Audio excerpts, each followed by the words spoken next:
الحمدللہ حمدا کثیرا طیبا مبارکا فی۔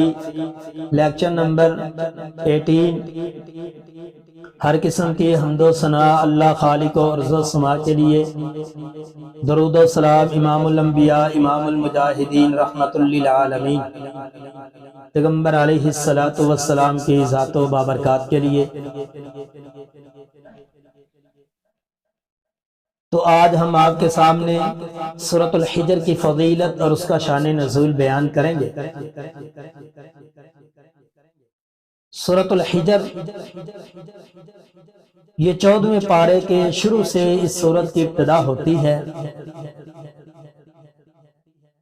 اور مصحف کے اعتبار سے اس سورت کا نمبر 15 بنتا ہے، اور نزولی اعتبار سے اس سورت کا نمبر 44 بنتا ہے، اور یہ مدنی سورت ہے، مدینہ میں نازل ہوئی۔ اور اس عظیم سورت کی ابتدا اللہ رب العالمین ان کلمات سے کر رہے ہیں: اعوذ باللہ من الشیطان الرجیم، بسم اللہ الرحمن الرحیم، الف لام را، تلک آیات الکتاب وقرآن مبین۔ اور اس عظیم سورت کی آیات 99 ہیں، اور سورۃ الحجر کے الفاظ 658 اس کے الفاظ ہیں، آیات ہیں، اور حروف اس عظیم سورت کے 2881 اس کے حروف ہیں۔ اور سورۃ الحجر کو سورۃ الحجر کیوں کہتے ہیں؟ کئی ایک مفسرین نے توجیحات بیان کی ہیں،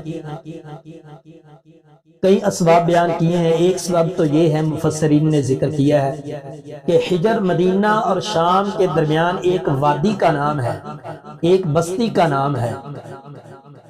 تو سورۃ الحجر کی آیت نمبر 80 تا 84 کے اندر اللہ رب العالمین نے اس بستی کا ذکر کیا، اس وادی کا، اس قوم کا ذکر کیا۔ وَلَقَدْ كَذَّبَ أَصْحَابُ الْحِجْرِ الْمُرْسَلِينَ۔ اس قوم کی طرف اللہ رب العالمین نے کئی ایک انبیاء کو مبعوث فرمایا، حضرت صالح علیہ السلام کو بھی مبعوث فرمایا۔ تو صالح علیہ السلام نے ان کو توحید کی دعوت دی، اسلام کی دعوت دی۔ تو اس قوم نے صالح علیہ السلام کی دعوت کو ٹھکرا دیا، قبول نہ کیا، بلکہ انہوں نے کہا ہم اس وقت آپ کو نبی اور رسول مانیں گے جب آپ ہمیں کوئی نشانی، کوئی معجزہ دکھائیں گے۔ تو حضرت صالح علیہ السلام کے سامنے انہوں نے ایک ڈیمانڈ رکھی، ہم اس وقت آپ کو نبی مانیں گے، اس وقت ہم آپ کو رسول مانیں گے، اس وقت ہم آپ پر ایمان لائیں گے۔ آپ ہمیں یہ سامنے ایک پہاڑی نظر آ رہی ہے، اس پہاڑی کے اندر سے ایک اونٹنی نکالیں، اگر آپ نبی ہیں، اگر آپ نے ایسا کر دیا، ہمیں یہ دکھا دیا، اس پہاڑی سے اونٹنی نکال کے دکھا دی، تو اس وقت ہم آپ پر ایمان لے آئیں گے۔ تو یہ کام تو بہت مشکل تھا، یہ نبی کے بس کی بات تو نہیں تھی، لیکن اللہ رب العالمین انبیاء کو معجزات عطا کرتے ہیں۔ تو حضرت صالح علیہ السلام نے اللہ رب العالمین کی بارگاہ عالیہ میں دعا فرمائی، تو اللہ رب العالمین نے دعا کو قبول کیا۔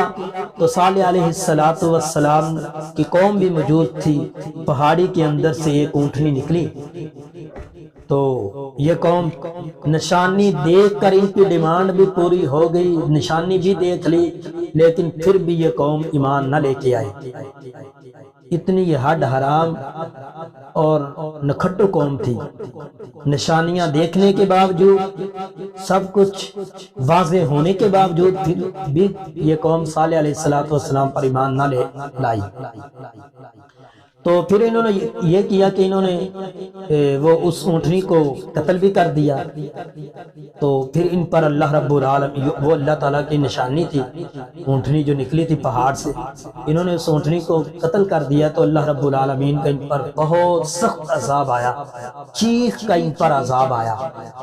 تو جب چیخ کا عذاب آیا تو یہ اپنے آپ کو بہت طاقتور سمجھتے تھے، یہ پہاڑوں کو تراش تراش کر، یہ قوم جو تھی اپنے اپنے گھر اور مکانات بنایا کرتی تھی۔ اسی وجہ سے ان کو حجر، اس بستی کو حجر کہا جاتا ہے، اور حجر کا معنی پتھر اور پہاڑ ہوتا ہے۔ تو اس قوم کو اللہ رب العالمین اس قوم پر جو ہے چیخ کا عذاب نازل کیا اور اس کو تباہ و برباد کیا۔ تو اسی مناسبت سے اس سورت کا نام سورۃ الحجر رکھا گیا۔ یہ دو پہاڑوں کے درمیان ایک بستی تھی، اس پہاڑوں کے اندر سے ایک اونٹنی نکلی، تو اسی مناسبت سے اس کا نام حجر رکھا گیا، اور حجر کا معنی بھی پتھر اور پہاڑ ہوتا ہے۔ تو ایک اور مفسرین نے وجہ بیان کی ہے سورۃ الحجر کے نام کی، وہ یہ ہے کہ یہ قوم بہت طاقتور تھی، یہ پہاڑوں کو تراش تراش کر محل بنایا کرتی تھی، بہت طاقتور تھی یہ قوم۔ تو ایک یہ بھی وجہ ہے کہ اسی وجہ سے اس سورت کا نام سورۃ الحجر رکھا گیا، کیونکہ یہ قوم پہاڑوں کو تراشتی تھی۔ تو اس حجر کے سورۃ الحجر کے بارے میں دو احادیث آتی ہیں۔ حضرت عبداللہ ابن عمر رضی اللہ تعالیٰ عنہ اس حدیث کے راوی ہے۔ یہ حدیث صحیح البخاری شریف کے اندر موجود ہے، کتاب التفسیر کے اندر یہ حدیث آتی ہے۔ حضرت عبداللہ ابن عمر فرماتے ہیں نبی علیہ الصلوۃ والسلام نے فرمایا، اور نبی علیہ الصلوۃ والسلام نے حکم بھی دیا، خود بھی جب یہ حجر بستی سے، حجر وادی کے پاس سے نبی علیہ الصلوۃ والسلام گزرتے تو رو کر گزرتے اور تیزی سے گزرتے۔ صحابہ نے پوچھا کیا وجہ ہے؟ نبی علیہ الصلوۃ والسلام نے فرمایا اس قوم پر اللہ رب العالمین کا عذاب آیا ہے، جب بھی ایسی قوم کے پاس سے گزرو، ایسی وادیوں کے پاس سے گزرو، ایسے کھنڈرات کے پاس سے گزرو جہاں پر اللہ تعالیٰ کا عذاب نازل ہوا ہو، تو وہاں سے تیزی سے گزرنا چاہیے، جلدی سے گزرنا چاہیے اور آنسو بہا کر گزرنا چاہیے، کہیں آپ پر بھی عذاب نازل نہ ہو جائے۔ یہ نبی علیہ الصلوۃ والسلام نے خود بھی کیا اور صحابہ کو بھی حکم دیا۔ اور اسی سے ملتی جلتی ایک اور روایت بھی آتی ہے حضرت عبداللہ ابن عمر سے۔ حضرت عبداللہ ابن عمر فرماتے ہیں نبی علیہ الصلوۃ والسلام جب اس بستی کے پاس سے گزرے تو نبی علیہ السلام نے فرمایا یہ بستی والوں نے، حجر والوں نے اپنے جانوں پر ظلم کیا ہے، انہوں نے انبیاء کو جھٹلایا، اللہ کی اونٹنی کو قتل کیا، سب کچھ نشانیاں دیکھنے کے باوجود یہ نبیوں پر ایمان نہ لائے، تو ان پر اللہ کا عذاب نازل ہوا ہے۔ تو نبی علیہ الصلوۃ والسلام آنسو بہا رہے ہیں اور اپنے چہرے پر، نبی علیہ الصلوۃ والسلام جب اس وادی کے پاس سے گزرے اپنے چہرے پر کپڑا کر لیا، اور نبی علیہ الصلوۃ والسلام نے اپنی اونٹنی کو بھی تیز بھگانا شروع کر دیا، اور سر اور چہرے پر نبی علیہ الصلوۃ والسلام نے سر اور چہرے کو ڈھانپ لیا اور اس بستی سے تیزی سے گزر گئے۔ اور نبی علیہ السلام نے فرمایا اس بستی پر اللہ رب العالمین نے عذاب نازل کیا ہے۔ ان دونوں احادیث سے ایک ہمیں سبق یہ بھی ملتا ہے میرے ناقہ سلم کے مطابق کہ جہاں جہاں پر اللہ رب العالمین کا عذاب نازل ہو، جس قوموں پر، جس بستیوں پر، وہاں سے بندے کو تیزی سے گزرنا چاہیے، جلدی سے گزرنا چاہیے، وہاں ٹھہرنا نہیں چاہیے، وہاں آنسو بہانے چاہیے، تاکہ ہمارے دلوں میں اللہ کا خوف اور ڈر بھی پیدا ہو جائے۔ اللہ کے عذابوں سے ڈرنا، اللہ کی نشانیوں سے ڈرنا، یہ بھی بندے کے ایمان کی ایک نشانی اور دلیل ہوتی ہے۔ تو اسی صورت کے اندر ایک آیت آتی ہے اِنَّا نَحْنُ نَزَّلْنَا الذِّكْرَ وَإِنَّا لَهُ لَحَافِظُونَ، بے شک ہم نے اس قرآن کو نازل کیا اور ہم اس قرآن کے حفاظت کا ذمہ ہم نے ہی لیا ہے، ہم نے ہی اس قرآن کی حفاظت کرنی ہے۔ تو اللہ رب العالمین نے قرآن کو نازل کیا اور قرآن کی حفاظت کا ذمہ اللہ رب العالمین نے خود ہی اٹھایا ہے۔ آپ دیکھیں پہلے جتنی بھی کتابیں نازل ہوئی، تورات، انجیل، زبور، وہ سب جو ہے ان کے اندر تبدیلیاں آ گئی، تغیر اور تبدل آ گیا۔ تو یہ قرآن مجید ایک نزل من اللہ کتاب ہے، اس کا ذمہ اللہ نے اٹھایا اور اللہ نے ہی حفاظت کرنی ہے اس کتاب کی۔ تو حضرات و سامعین، آپ دیکھ سکتے ہیں کہ کفار نے قرآن کو ختم کرنے کے بڑے بڑے پراپے گنڈے کیے، بڑی بڑی سازشیں کی، بڑی بڑی جو ہے وہ حربے استعمال کیے، لیکن قرآن کو ختم نہ کر سکے۔ آپ نے یہ واقعہ پہلے بھی کئی بار سنا ہوگا، بر صغیر پاک و ہند کے اندر جب انگریز حکومت کر رہا تھا، انگریز کو مسلمانوں نے اور ہندوؤں نے مل کر انگریز کو وہاں سے بر صغیر پاک و ہند سے بھگایا، اور اس کے بعد جو ہے دو قومیں باقی رہ گئی، ہندو اور مسلمان، اور سکھ 3 قومیں رہ گئی۔ تو پھر مسلمانوں نے ایک تحریک چلائی کہ ہم ہندو کے ساتھ بھی نہیں رہ سکتے، ہمارا دین اور ہے، ہندو اور سکھ کا دین اور ہے، تو لہٰذا ہم یہ تحریک چلاتے ان سے الگ ہونا چاہتے ہیں۔ یہ لمبا ایک تاریخی واقعہ ہے۔ تو بات کرنے کا مقصد یہ ہے کہ ہندو نے بہت حربے استعمال کی مسلمانوں کو ہرانے کے۔ ان کے اندر ایک بات آئی، ان کو ایک بات سمجھ لگی کہ مسلمان یہ اتنے شہید کیوں ہوتے ہیں، مرنے کو جو ہے وہ بہادری کیوں سمجھتے ہیں۔ ان کو پتہ چلا کہ ان کے اندر ایک کتاب ہے، اس کو قرآن کہا جاتا ہے۔ جب قرآن ان سے ختم ہو جائے گا تو پھر یہ شکست کھا جائیں گے۔ پورے بر صغیر پاک و ہند سے ہندو نے جو ہے مکار ہندو نے قرآن کو جمع کیا، قرآن کے مصحف کو جمع کیا اور آگ لگا کے نظر آتش کر دیا، جلا دیا۔ اور یہ تو انہوں نے کتابی شکل میں ختم کیے، دکانوں سے، مکانوں سے، مسجدوں سے، مدارس سے، مساجد سے سب جلا دیے۔ لیکن جب ہندوؤں نے دیکھا کہ یہ قرآن جو ہے مسلمانوں کے دلوں میں بھی موجود ہے، چھوٹے چھوٹے بچوں کے سینوں میں بھی موجود ہے، پھر ہندو بھی لاجواب ہو گیا کہ اس قرآن کو، اس مسلمان کو ہم شکست نہیں دے سکتے، اس قرآن کو ہم ختم نہیں کر سکتے۔ یہ تو اس کا حرف بحرف شد اور مد جو ہے مسلمانوں نے اپنے سینے میں محفوظ کی ہے۔ کیوں اللہ رب العالمین نے کافر کے پاس اتنی ٹیکنالوجی ہونے کے باوجود اس قرآن کو کیوں نہیں ختم کر سکا؟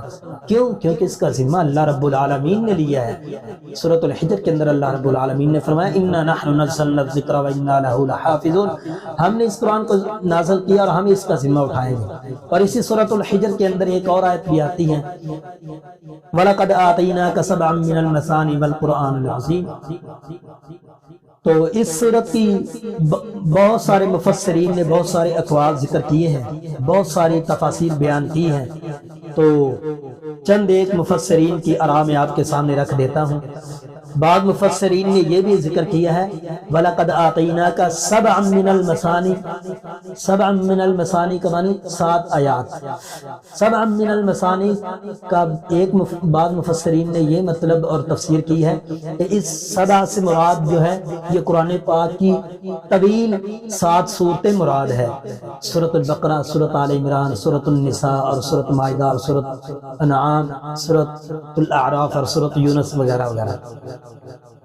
اور حضرت ابن عباس رضی اللہ تعالیٰ عنہ کا ایک قول ہے، انہوں نے یہ اس کی توجیہ بیان کی ہے، یہ تفسیر کی ہے کہ سبع سمانی سے مراد جو ہے وہ حضرت موسیٰ علیہ السلام کو جو 7 تختیاں دی گئیں وہ مراد ہیں۔ تو ایک تیسری تفسیر، تیسرا قول یہ بھی آتا ہے مفسرین کا کہ سبع سے مراد، سبع مثانی سے مراد جو ہے 7 جز ہے۔ کون سے؟ مثلا حکم، منع اور بشارتیں، ڈر، مصالحے، نعمتوں کا شمار، قرآنی خبریں جو اللہ تعالیٰ نے قرآن میں حکم نازل کیے، جو اللہ رب العالمین نے کن کن چیزوں سے منع کیا، جو بشارتیں اللہ رب العالمین نے سنائی، اور ڈر اور مصالحے اور نعمتوں کا شمار اور قرآنی خبریں، اس سبع سمانی سے مراد یہ ہے۔ اور آخری جو قول جو میں نے پڑھا ہے وہ یہ مفسرین نے ذکر کیا، سبع سمانی سے مراد جو ہے وہ ہے سورۃ الفاتحہ، بار بار پڑھے جانے والی سورۃ فاتحہ۔ بسم اللہ سمیت سورۃ فاتحہ کی 7 آیات بنتی ہے۔ تو بعض مفسرین نے یہ قول بھی ذکر کیا ہے کہ اس سے مراد سورۃ فاتحہ ہے۔ تو اللہ اعلم بالصواب، جزاک اللہ خیرا واحسن الجزاء فی الدنیا والآخرہ۔ تو ہمیں چاہیے کہ قرآن کی ہر سورت کی فضیلت اور شان اور اس کی عظمت کو سمجھنے اور اس پر عمل کرنے کے اللہ رب العالمین ہمیں توفیق عطا فرمائے۔ وآخر دعوانا